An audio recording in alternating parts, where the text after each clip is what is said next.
자, 그래서 서울 주요 지역 주간 매매 가격 변동을 보니까요. 자, 부동산 1, 2, 3입니다. 이번에는 아까는 KB였고 부동산 1, 2, 3을 보니까 이 강동이 상당히 많이 주간 매매 가격 변동률을 끌어올렸습니다. 자, 강동이 좀 상대적으로 보면요. 우리가 물이라는 게 밑으로 흐르면 자연스럽게 막 여기 좀 뭐라 하죠? 물이 점점 옆으로 퍼지죠. 보통 우리 부동산이라는 건 또 서울 뭐 중심부 강남이 3구가 됐든 이 마용성이 됐든 그런 지역들이 아닌 지역이면 가격이 좀 비슷비슷하게 변동률이 올라가야 되는데 좀 상대적으로 강동이 좀 많이 올라갔죠. 그렇죠. 여러 요소들이 있는데 이 강동 일대 개발 호재 심리들이 계속적으로 작용이 되고 있습니다. 강동 일대 개발 심리? 어떤 요소들이 있는지 그게 지금 경기도하고 강동 일대 같이 존재하는 그 이슈적인 내용들이 있어요. 그래서 지금 강동 쪽에 지금 투자 심리 좀 많이 좀 몰렸다 보시면 될 것 같고요. 그 다음에 보시다시피 여기선 또 강서, 관악, 구로가 가격 변동률이 좀 높았고, 그 다음에 전반적으로 보면 서울의 주거 위주의 지역들이 계속적으로 매매 가격 변동률을 끌어올리고 있다. 나오고 있죠.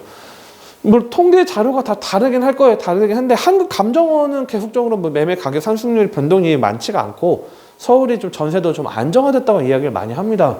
근데 실제적으로 KB나 부동산 124의 통계 자료를 봤을 때는 매매 가격 변동률은 계속적으로 상승을 하고 있고 잠시 후에 나올 전세 가격 변동률 또한 상당히 높게 측정되기 때문에 또 여러분들이 뭐 한국감정이 무조건 옳다, KB부동산이 옳다가 아니고 좀 여러 가지 자료를 토대로 해서 좀 여러분들 참고하시면 좋겠어요. 저는 개인적으로 보면 뭐 국정감사 보면 정부에서는 한국감정원 시세를 보면서 요즘 서울 집값이 안정화되고 있다 이렇게 이야기하기도 하고 또 입맛에 맞다는데 자료는 좀 여러 가지 보시면 될 것 같습니다. 자, 경기 매매 상승률 상위 지역을 보니까요. 어디에 제일 많이 올랐죠? 김포가 많이 올랐죠. 자, 김포가 1.32가 올랐고 그 다음에 안양, 그 다음에 고양, 일산, 동구, 그 다음 파주, 수원, 영통구 쪽으로 올랐습니다. 자, 김포 같은 경우는 전반적으로 좀 가격 상승률을 좀 끌어올리고 있는 그런 단지들이 좀 많았고요. 그 다음에 뭐 안양 일대도 상승률 좀 있었고, 그다음에 고양 같은 경우는 일산 동구 쪽에서 이번에 좀 어느 정도 끌어올리긴 했습니다. 보면 지난주에는 덕양구 쪽이 좀 가격 상승률이 좀 높았는데 이번 주에는 좀 고양, 일산 동구 쪽이 올랐고, 그다음에 파주도 이제 운정 신도시 위주로 해서 좀 가격 상승폭을 좀 끌어올렸고, 그다음에 수원, 영통 일대가 가격 매매 상승률을 좀 올렸습니다. 자, 신도시 주요 지역 주간 매매 변동률 부동산 1, 2, 4를 보면요. 역시나 김포 한강이 가장 많이 올라 있죠. 변동률이. 김포 한강이. 그 다음에 일기 신도시 중동 같은 경우도 0.16%로 좀 상당히 매매 가격 변동률을 올렸고, 그 다음에 파주 운정, 그 다음에 일기 신도시도 또 평촌, 그 다음에 일기 분당, 그 다음에 이게 이제 동탄, 일산, 삼본. 그래서 일기 신도시는 뭐 전반적으로 다섯 개는 다 들어가 있는 상태고, 그다음에 김포 한강이 좀 가격 상승이 올랐다. 김포가 지금 상당히 올라간 요소들이 있죠. 그래서 김포 한강이 오른 요소들 좀 잠시 후에 또 말씀드리도록 하겠습니다.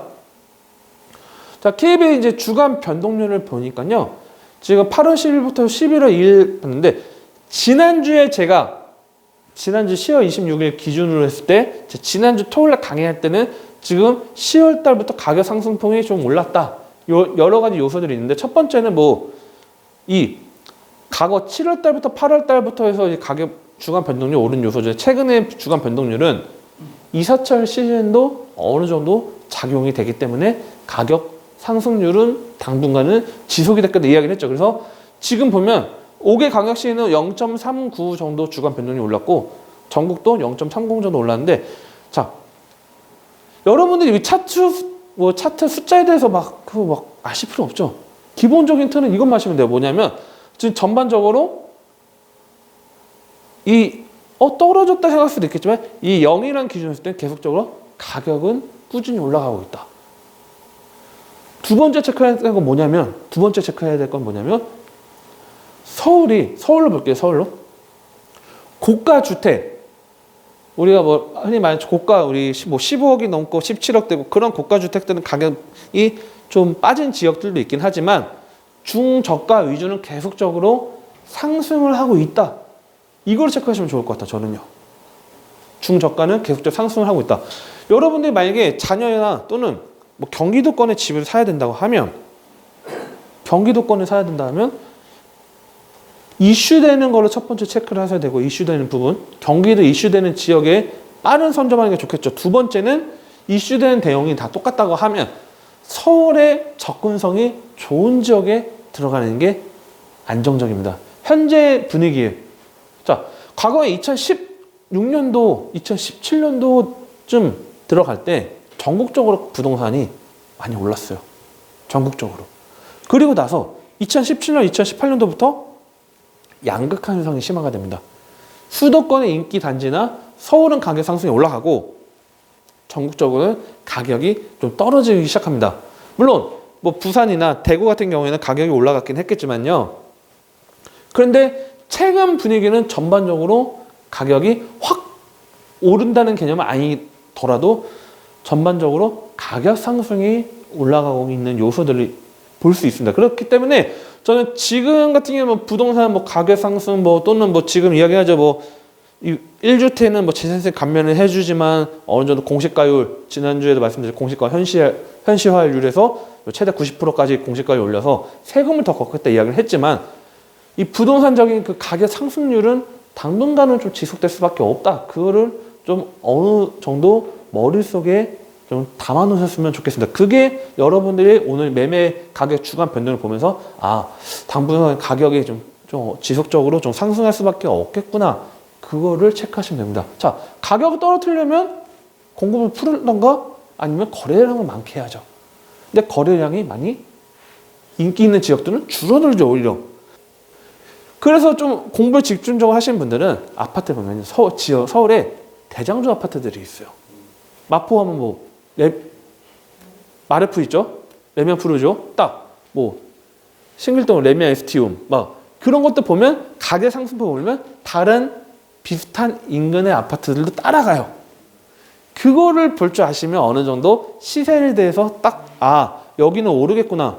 여기는 떨어질 수 있겠구나. 아 여기는 물건이 많이 없으니까 향후 2달, 3달 지나면 가격이 또 오르겠구나.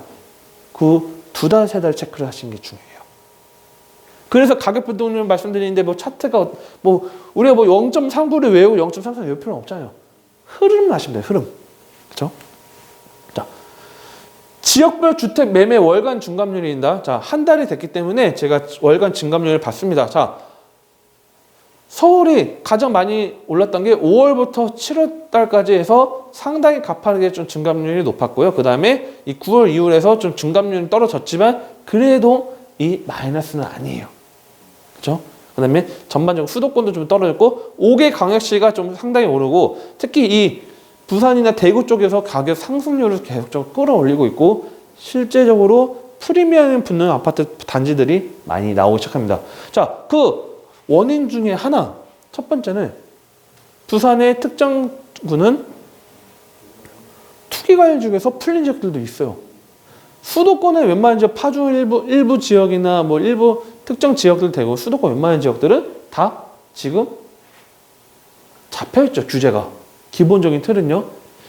다만 이 서울의 규제와 이 뭐 예를 들어서 뭐 김포의 규제, 뭐 비규제 지역의 이야기죠. 그 차이 때문에 서울에 투자하는 그런 심리들이 경기도의 비규제 지역을 투자하는 심리가 몰리면서 수도권은 서울은 좀 붙어 있다고 보면 뭐 밑에 아까 5개 광역시는 그런 요소들이 좀 어느 정도 작용되고 있다고 보시면 될 것 같습니다.